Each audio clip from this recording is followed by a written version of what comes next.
it's 9 o'clock in the morning on the East Coast. It's whatever time it is in your time zone. I'm not really sure. And we're glad that you're tuning in. We're glad that you're here, whether you're tuning in on Zoom or Instagram Live, or you're watching later on YouTube Live or SoundCloud. We're super, super glad that you're listening. This is the Prayer Revolution. And Veer Budger and I, we were starting a revolution. That's what we decided. We just, we got tired and bored with our lives, and we just decided, hey, let's do something fun. So we decided to start a revolution, and it's a revolution that's been going on for quite some time. Some of us just are aware of it, and some aren't. But there's so many changes that we see, we look at, we want to have done in the world, whether it's in politics, in government, in finance, in the economy, and the environment, etc. But there's a missing link in all of it, and it's spiritual guidance. It really is spiritual guidance. It was Einstein who mentioned that no consciousness can solve the same problem that it created. And so we want to bring in a mood of spirituality into our everyday lives, and bring the mood of prayer into how we live our lives. And that looks like a moment to moment connection with the divine higher power, with the soul within our heart. Um, and sometimes it's hard to do that because there's so much stigma around the words spirituality, or around the word God, or around the word prayer even. And so sometimes we think of prayer as, like our grandmothers on Sunday afternoon, or like a little church family just kind of, praying together. And that may invoke positive or negative emotions for some of us. But actually, I pray, and I'm proud of it. I'm out and proud. I'm a prayer. And I think that most of us would do better to add a little bit of prayer into our life, not to get what we want. Prayer is not a lucky rabbit's foot. It's not a way of twisting God's arm. It's not a business transaction, but it's a way of throwing up my hands and surrendering. I can't figure this out. I don't understand what's happening here. Please give me divine eyes. Please give me divine perspective. Please give me courage to respond the way you would have me respond, my Lord. Please allow me to approach this, even if I'm approaching it with the same way I always would. Let me approach it from a place of non-enviousness, of non-pride. You ever done you've ever seen me do this, Vera, into a situation where I may be right, but I'm bringing a charge, and it's like, I don't want to hear it, because you're so filled with whether it's ego or pride or anger, or there's some personal hang up going on. And if that's the case, then even if we're right, it doesn't come across the same way. So my dear Lord, please help me just wash all of that away and enter in a detached mood with full enthusiasm, but enter into it with a detached mood, the way you would have me do it. That's the prayer revolution, and that's what we're doing. And we're glad that you guys are joining us for the ride. What we do every day is Veer Budget leads us in a morning prayer, and then we have a conversation for the ensuing 25 minutes that are remaining, and we try to take some inspiration from that. How does that sound? Sounds good to me. How's it sound, Zoomers? That sounds, Zoomers, good. If you accidentally Yeah, walk into the let's. wrong Zoom chat room, you're welcome to exit right now. We won't be embarrassed, but otherwise stick around for the ride, and we're ready to launch. Okay. Thank you, DG, for welcoming us and setting the mood. I'm going to share a little. I wrote a little something today, so I'm going to read it. And those of us that are familiar with prayer, you know what we're about to jump into. And those of us that haven't prayed with us yet, just find a comfortable seat. Find a pause in your day, night, morning, wherever you are. Find a pause and close your eyes. And you can bring your palms to your heart if that resonates with you, and get into a space of receiving. And what we're doing is non-sectarian. It is beyond all boundaries of body, of mental conditioning. It's beyond space and time, that we're practicing communicating with our higher power. It's a practice of communicating with our higher power and connecting our individual soul and consciousness to our divine source, supreme absolute truth. And so in that space of receiving grace, I'm going to share this as a little mix of a few different prayers, and let's see how it flows. In that mood of receiving these words, calling in your own intention for what it is you're seeking to receive in this time. We must all be willing to let go of the life we had planned so as to have the life that is waiting for us. My dear Lord, my mind has taken the driver's seat of my life. The happiness and distress I experience are just products of living on the mental plane. Please help me to fix my mind on you in all that I do. Ever increasing bliss is the nature of our souls. And when we reconnect to you, making you the center of our consciousness in all situations, we experience the fearlessness, illuminating, blissful nature of our soul. Please help me to bring my mind into divine union and dance with you in all that I do, knowing it isn't the particular things we do that bring fulfillment, but rather doing them in remembrance of you as an offering to you that brings the deep spiritual fulfillment that we're seeking. Let our minds be linked with you always, and may our souls shine through more today than they ever have before. And hearing these divine names of our Lord, let us come closer and closer to you as we chant the Maha Mantra today, that knowing that we are in a divine dance with the Lord, that we may not feel that, our mind may not perceive that, but that's the reality under the surface. That's the reality that's taking place deep down. And it takes us to dig a little bit deeper. It takes us to, with our sincerity, to want that connection a little bit more. And we start to see it and we start to feel it. And so as we chant the Maha Mantra today, really giving our full attention, giving our full ears and hearts to these sacred names, knowing that we're beginning to dance, we're getting in that movement and that rhythm with our higher power as a part of our life, with our higher power as a guiding force with us every moment of our existence. And let's chant with that sincerity. Hare Krishna, Krishna Krishna, Hare Hare, Hare Rama, Rama Rama, Hare Hare. So beautiful, Vera. Thank you. What were those first lines that you read? First two The lines? first the first line, two lines I read are from Joseph Campbell, Yeah. and we must be willing to let go of the life we had planned so as to have the life that is waiting for us. Let go of the life that is planned. I mean, isn't that 2020 in a nutshell? Right? I was I was just messaging a friend yesterday because I was supposed to go to, yeah, many of us had travel plans that just get canceled. And I'm supposed to go to Europe in the summer because my friend Kishore Chandra and I, we have a Italy retreat plan that we're leading, and we still haven't called it, but it's likely not gonna happen, and or it might happen. And I was also supposed to go to Switzerland to do some programs with a friend and visit some friends there. So I messaged them and just be like, "Hey, is this still happening or not?" And they're like, "We're not sure, etc." And then at a certain point, somebody just said in the chat board, like, 2020 is a wash. They're just like, 2020 is a wash. Like, and then she said with a sad emoji face, like, I had so many things planned this year. I had so many things planned this year. And my initial response was, again, I was ready to say, well, that's just the material world in a nutshell, blah, blah, blah, blah, and get all philosophy. And I was like, no, give her some space. Let her lament, let her like grieve the loss. But in my mind, I was just thinking like, yeah, so, that's just life in a nutshell. I had so many things planned this year, this month, this week, this decade, this life, this season, so many things planned. And it's kind of like life is a continuous process of just kind of grinding those plans into dust sometimes and allowing us to, and we can either, I think that pain comes from accept, Richard Rohr, we read from this book, Falling Upward Sometimes. He said that there's this sayings that pain is mandatory but suffering is optional. He said that pain is some sort of sense of mental, physical, or emotional discomfort. Like, that's pain.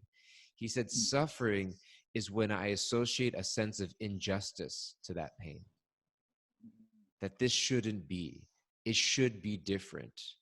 And so I think that when I have these plans, this life that I thought I should have, and it's not working out, but I hold on to it because I think this is what it's supposed to be, then I kind of go down with the ship, you know, and I suffer with it, as opposed to Hmm. like letting go and realizing like, oh, if I can detach myself from that and let go of the sense of injustice, like this is wrong and why is this happening? Like, oh, like I can ask, why is this happening, in a sense of resentment and anger and frustration, or I can ask, why is this happening, in a mood of curiosity and trust and surrender. Hmm. So I was just thinking that somebody just told me Hmm. yesterday, it was like 2020 is a wash. She just was like, forget it. Like, you know, there was another, I'll just end. There's another funny meme that she sent me. Is like somebody said, like, a time traveler appeared the other day, and they said, what year is it? And I said 2020, and he said, oh, the first year of quarantine. And I was like, oh my God. But and so it's, we don't exactly know, but it's like letting things go, and like I was thinking of that as you're saying, letting go of the life I think I should have, so that I could await the life that I do have, that is waiting for me. Yeah, yeah, definitely. And to be in that consciousness, I love you're talking about like the difference of like being attached or being curious, you know, being attached to like a specific outcome. Cause I Mm, really, really am like, this is happiness. This is fulfillment. This is the way, and we get attached to it, and it becomes the source of misery, and becomes a source of our suffering. And yeah. that, to be able to maintain curiosity. I'm reading this book right now. It's really, I couldn't put it down. I was exhausted last night. It was like, it wasn't even that late, but I was just tired. And I started to, and so I brushed my teeth, got ready, sat down on the couch, and I was like, okay, I'll read a couple Mm, pages. And, I've heard so much about this book over the years. I've never read it. And Viktor Frankl's, uh, Man's Search for um, Meaning. yeah, Man's Search for Meaning is the title. And I'm reading it, and I'm like, I literally couldn't put it down. It's I, amazing. I, I've read it I multiple couldn't, times. I couldn't put it down because it's so captivating, and the way that he's sharing his experience, and the way that it's so real, and Yeah. the the psychological impact that his experience is having on him, and that he uses this word curiosity, that somehow or other, that although things are seeming, literally everything has been taken away from him. Mm, He's in a concentration camp in World War II, and everything has been taken away from him. mm, And he's been stripped not only of his physical possessions, but he's been mm, stripped of any comfort that could be awarded.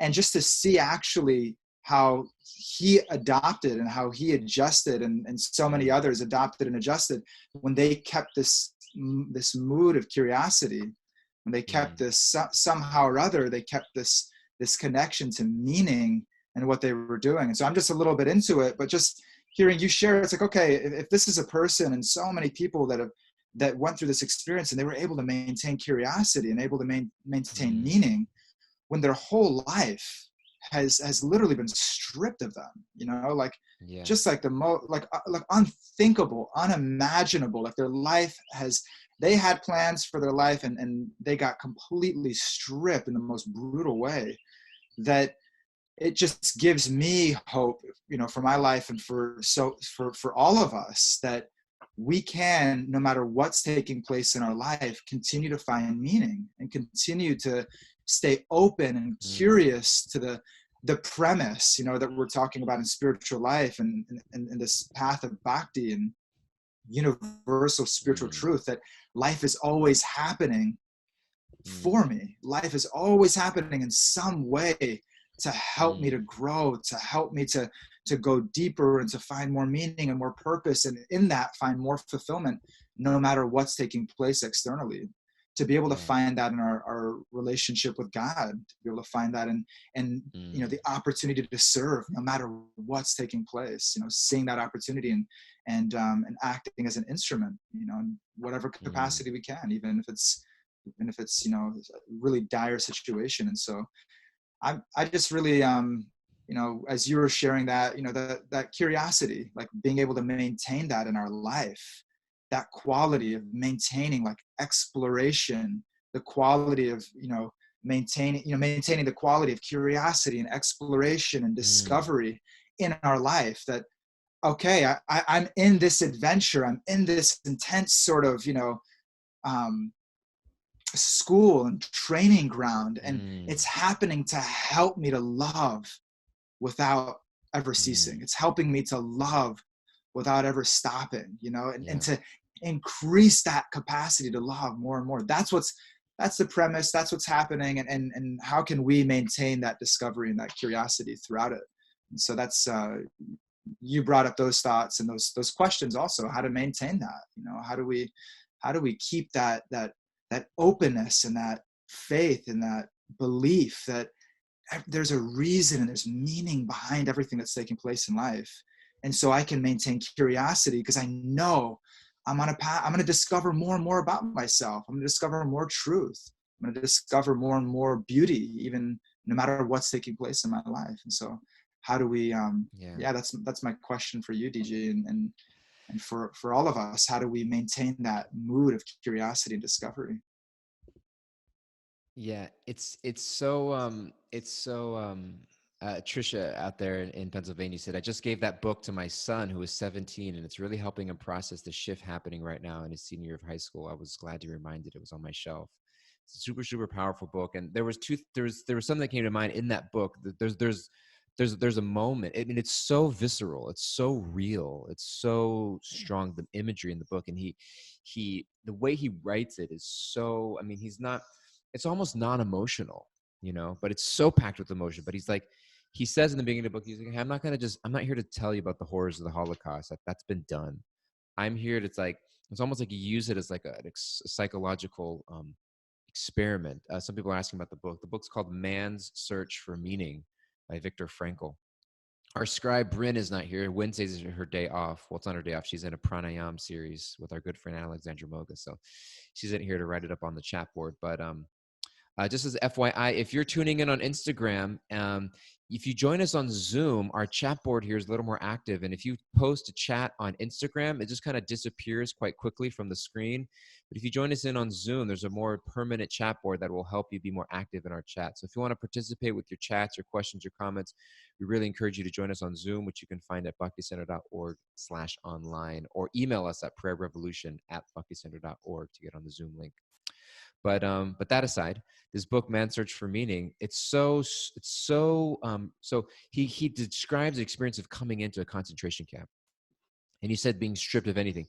He's literally stripped of everything, to the point of being stripped naked. They strip you of everything. And he remembers, they take all your jewelry, they take all this, they take everything. You own nothing.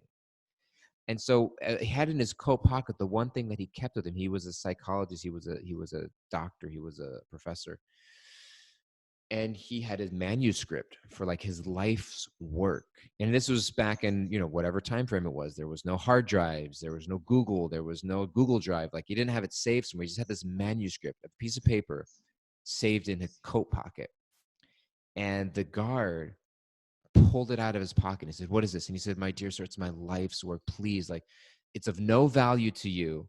It's of no value to you. It's no value. Just like, please just let me keep it. It's my life's work. Take everything else, but just let me have this." And the guard just laughed at him and ripped it up in front of him and said, "Move along." And it was in that moment he realized, this, like, everything I thought was important to me right now is being taken and stripped away. And it reminded me, there was also this story of, in the Chaitanya Charitamrita, there's this great sage, Narada Muni, who pops up in a lot of times in the Vedic literatures. And he's walking through the forest. So I'll keep it really short. He's walking through the forest and he sees these animals kind of half killed, writhing in pain. And he's like, "What the hell is going on here?" And he finds this hunter. His name's Murgari, in the forest. And he says, "Are you responsible for this?" And he's like, "Yes, I'm a hunter. But sometimes I like to half kill animals and watch them writhe in pain. It's just something I learned growing up, and it brings me great pleasure." And Narada Muni's like, what the hell's wrong with you? You're suffering and torturing these animals unnecessarily. It's not even like you're killing them for food. It's like you're just enjoying watching them suffer. Like, you're going to get negative reaction for this. And he has this whole dialogue about karma and reaction, etc. And the hunter decides, okay, I want to become your student. Please teach me spiritual ways. What must I do? What must I do? He said, I've been taught this from an early childhood. I'm wondering, how can I be freed from this? And the Narada Muni says, if you listen to me, take my instructions, I'll liberate you. And he says, and before I begin instruction, you must break your bow. You must break your bow. And the hunter says, but this is my source of livelihood. This is my income. It's who I am. It's my identity. How can I do that? If I break my bow, she says, if I break my bow, how shall I maintain myself? And Narada Muni says, being thus assured by the great sage Narada, the hunter broke his bow and followed the great sage. And then in the commentary, it's so powerful. I read the short commentary. He says, the source of our income is not actually the source of our maintenance. Every living being, from the great Brahma down to the insignificant ant, is being maintained by the Supreme Personality of Godhead. The one Supreme Being, Krishna, maintains everyone. Our so-called source of income is our choice, our own choice only. If I wish to be a hunter, it will appear that hunting is the source of my maintenance. If I become a Brahmana and completely depend on Krishna, I do not conduct a business, but nonetheless my maintenance is supplied by Krishna. The hunter was disturbed about breaking his bow because he was worried about his income. Narada Muni assured the hunter because he knew that the hunter was not being maintained by the bow, but by Krishna. Being the agent of Krishna, Narada Muni knew very well that the hunter would not suffer by breaking the bow. There was no doubt that Krishna would supply him food. And so this idea that I think that I'm being maintained by the external things of my life without recognizing that actually everything's being arranged by a divine hand. And so I think that for me, it's kind of like those fear journals we were talking about the other day. Like, I'm afraid, like, the life that I have laid out for me, the life that I chose for myself, that's the life that's going to provide me all the things I think I want and need. And so it's not so much like the life that I had laid out that I'm afraid. It's the things that I felt like that life was going to bring me: financial security, emotional validation, a sense of being and belonging in the world, like all of those Mm. things, whether it's gross, physical, or subtle. And so I think that it's first recognizing that it's not the specifics of my life that I'm attached to. It's the things that I think that that life will bring me, that I'm attached to.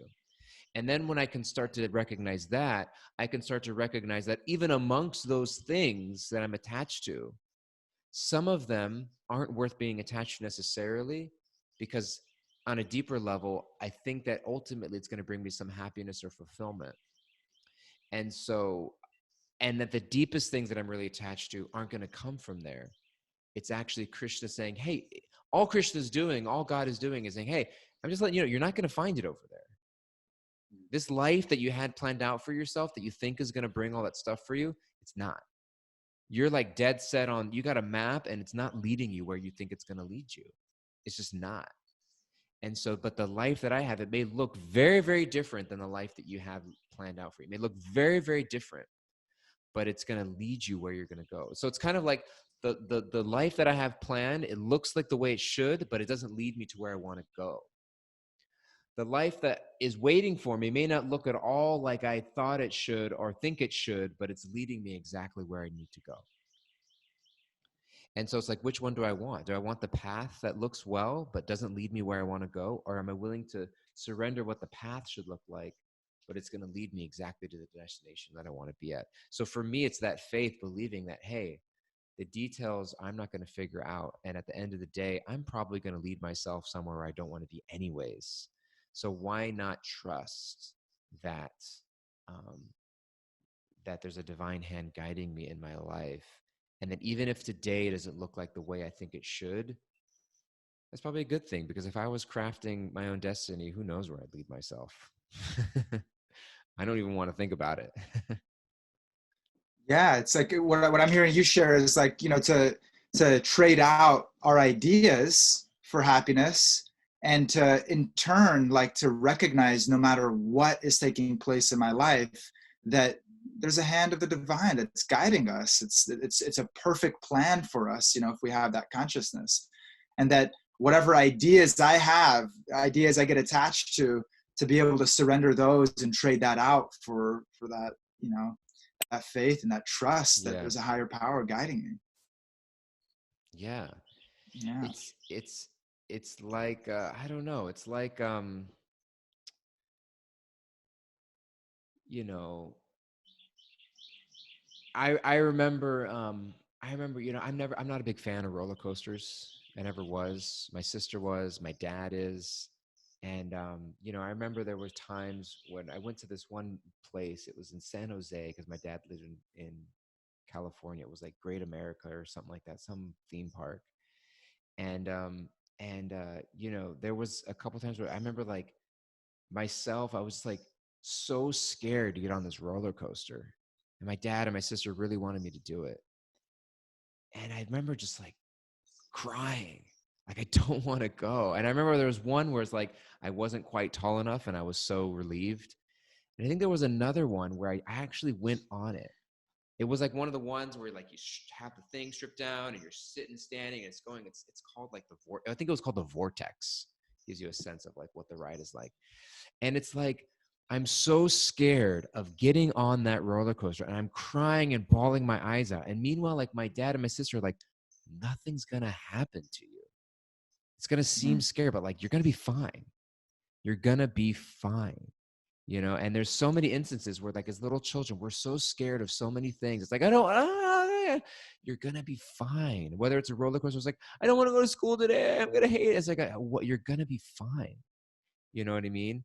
And so I think that that's part of, like, the life that gets laid out for us. Like, we can cry and we can moan and we can throw a tantrum thinking that, oh, I don't like it, but it's like, you're going to be fine, really, Mm. at the end of the day. Like, you're not going to fall off. You're not going to get crushed. You're not, you know what I mean? Maybe your ego is going to get crushed, or the thing, you know what I mean? But the things that aren't essential may fade away, but that's because they were never meant to stay. And the things that are Mm-hmm. most important will never leave you and will get revealed to you over time. So it's like, whether, I mean, that's maybe like a roller coaster. I can't think of another example where it's like a kid just doesn't want to do something. It's like, you're gonna be okay. It's like, I got you. You know what I mean? Like, you're teaching a kid to swim and they don't want to go in the water. It's like, I'm scared. It's like, no, like, you're not gonna drown. I'm not gonna let you drown. I'm not gonna let you drown. Like, you're okay. You know, Mm-hmm. right? You can teach your kid to Yeah, swim someday, Vira. yeah, yeah. He's already jumping around in the pool, you little cutie. And what I was thinking about, a story came up. I was just kind of reflecting on it. I was like, okay, like, come on, what are the reversals that we experience in life? Like, what are these big dreams, these big pictures we have for our life? And like, not that those are wrong, but that we don't want to trade out our plan and our idea for a deep connection, a rapturous connection with God's will. Like, that's what we're trying to find, that connection, and find that, alignment and synthesis. That, okay, I may have plans, but I'm ready to let them go at any point if it's clear that the direction of life is shifting me this way or that way. Like, I'm clear that my meaning isn't coming from just executing that plan, but actually feeling a connection to God's will throughout our Mm. life, moment to moment. And I was thinking about it as a teenager. I had the dream of, playing college football, and I was big into sports as a kid, and in high school I was being recruited by different colleges, and I was planning to go play college football. And the last game my senior year in high school, I got hit. Like, I never got seriously injured ever playing football or sports. And in the last game, it was a meaningless game. We were destroying this team, totally meaningless game. And I got hit, this really nasty, dirty hit, and it lacerated my liver, and I was bleeding internally. And I felt like I got struck by lightning or hit in the chest with a sledgehammer. Like, I didn't know what happened. I was on the ground, couldn't breathe, and, blacked out for a sec. And I remember, like, the next game, we played the number one team in the state of Texas. and we blew them out. The next game was the first playoff game, and it was my senior year in high school, and I wasn't there. And so many scouts were there from top universities, and I remember so many of my friends got big scholarships from that game. And I wasn't there. And I remember like doped up. I was like on like Vicodin and drugs and like, painkillers. And I remember being at that game and being like, I missed my ticket. Like I had some scholarships at some, some smaller schools, but like these were like the big D1 schools. And I was like, I missed my ticket. I missed it. I missed my, I missed the train. How could this be happening to me? And, and so, and I remember, and I remember going to a couple schools after, like some smaller schools, and I was like, oh my God, like I don't want to do this. Like I don't want to go to high school again for another 4 years and smash my body and just party and like, that's actually not what I'm interested in. And I could see it as a little bit of time went on, kind of grieving the letting go of that vision for my life, going through that process of grieving it and kind of being able to let go of that vision, that I could see that it was a hammer for sure. God's hand in those moments of my life was a hammer that was redirecting me. It was smashing certain ideas that I had of happiness and certain ideas that I had of fulfillment and meaning and purpose in my life, that they were literally crushed. And as a little bit of time went on, I was able to feel so grateful. I was able to feel so thankful. And now even more, I can't imagine if I played 4 more years of football, oh my God, my body would be completely destroyed. I probably wouldn't even be able to sit in this chair, and that somehow or other I was redirected. And I know that for so many of us out there, we've been through the heartbreaks. We've been through the financial reversals. We've been through, where we thought something was our purpose and we thought it was what we were supposed to do. And all of a sudden, like the rug's been pulled out from under us, or the life that we thought we were supposed to live. And we're sitting here like, is this it? Like, is this it? I'm here right now. Like, and did I ever get there? Like, no, like, I feel like my life's a failure. And so wherever we're at in our life, whatever is going on, whatever is taking place, God's hand has been there all along to bring us right where we are in this moment, right in this moment, right now.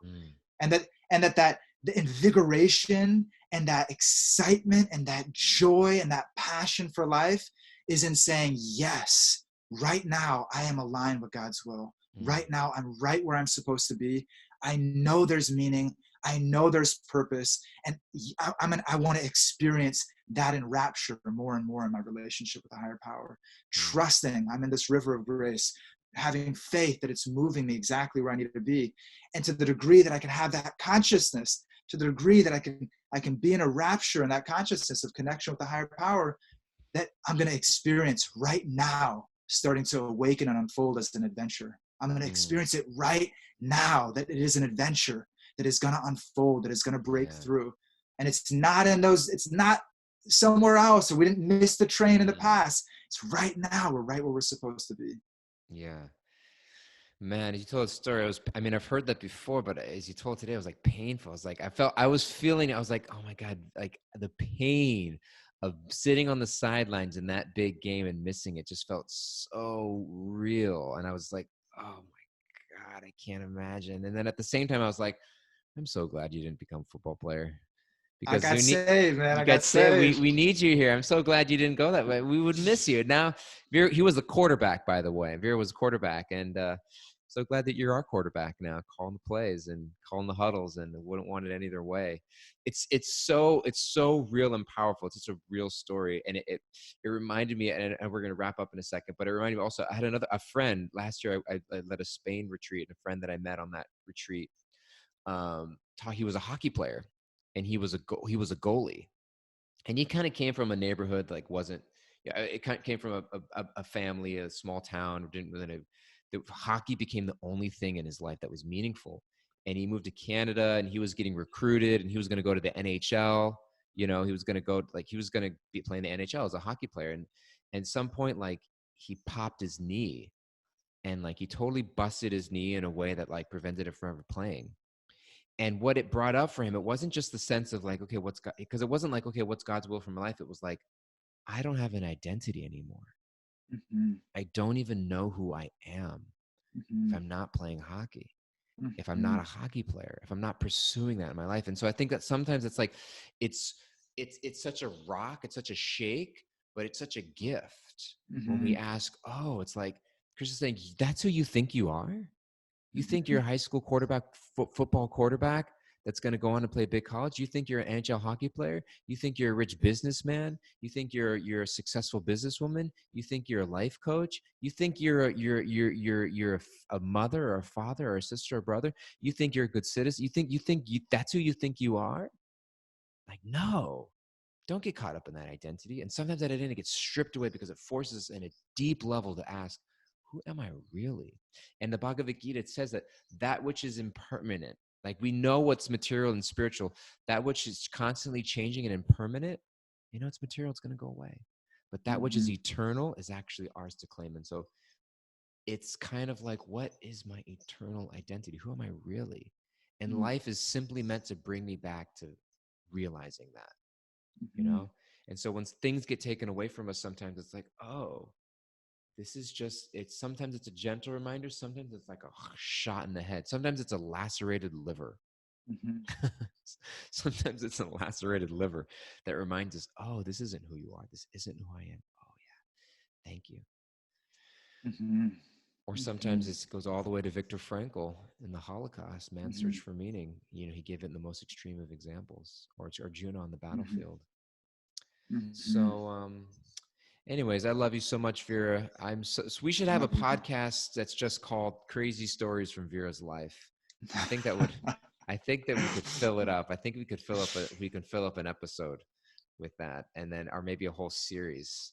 Um, but I love you so much. I'm so glad you're here. I am so impressed and grateful and inspired by the person and the man that you've become in your life. It inspires me on a regular basis. I tell my wife this all the time, that when I'm thinking of whether stuff for work or service, that I think of lessons I've learned from your example and things that the ways I've seen you respond to situations in life, that like I carry it with me in a lot of ways. And you're an example to me and many people. And I love you, and I'm super grateful and appreciative to your humility, as well as your surrender to God's will in your own life is super exemplary. And I think that it's something that a lot of people learn from and take inspiration from.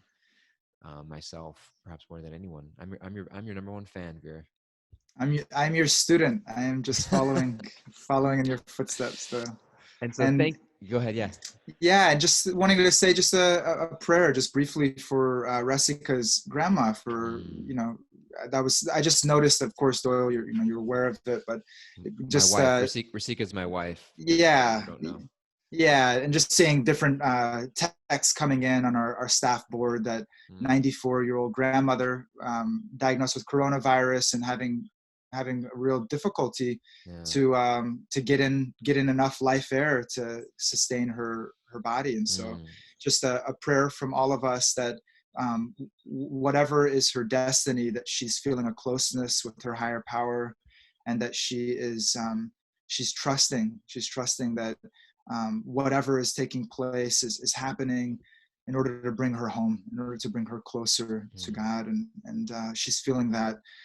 Let's pray that she feels that comfort in her heart, and that trust and that faith in her heart, and that peace in her mind. Mm. And that if these are her last breaths on this life, that she feels completely fulfilled in the way she's lived her life. And if she's to continue, that she is in the same way, with that fulfillment, with that grace in her heart, that she continues in her life. And let's pray for her soul right now, that she's feeling that connection with her higher power.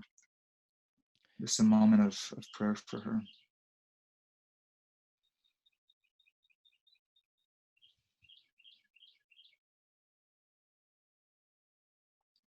Thank you guys Mm. so much. Thank you all so much. The prayer coming to my mind was, may you be freed, may you be freed, may you be freed. And I Mm-hmm. think that pray that for all of us. And thank you for being so thoughtful, Vera. Thank you guys all for tuning in. We encourage you all to check out bhakticenter.org/online, or just bhakticenter.org website to check all the offerings that we have going on. If you want to know more or hear more, or learn more, or find our other podcasts that are available, please check us out on bhakticenter.org. Write to us at prayerrevolution@bhakticenter.org if you'd like to keep in touch.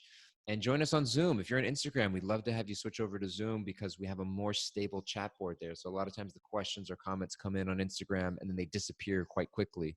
But if you comment on the chat board on Zoom, we're able to see more of your questions and answer them and interact. And so thank you guys all so much. We love you guys. Take care. We'll see you tomorrow. We have just a quick one. If you guys want to join us in 20 minutes, Dan and I will be having a conversation on spirituality and relationships. And so if you guys are up for it, then we'd love to see you there. If you want more of Vira and his better half, Diana, join it's every Wednesday at 10 a.m. Eastern time on Instagram Live. So beautiful. Sundari Peace and Gopi, love. so good to see you. Glad you're here. And Anandini Manjari from California. So many beautiful people showing up. Love you guys. See you tomorrow. Take care. Bye-bye.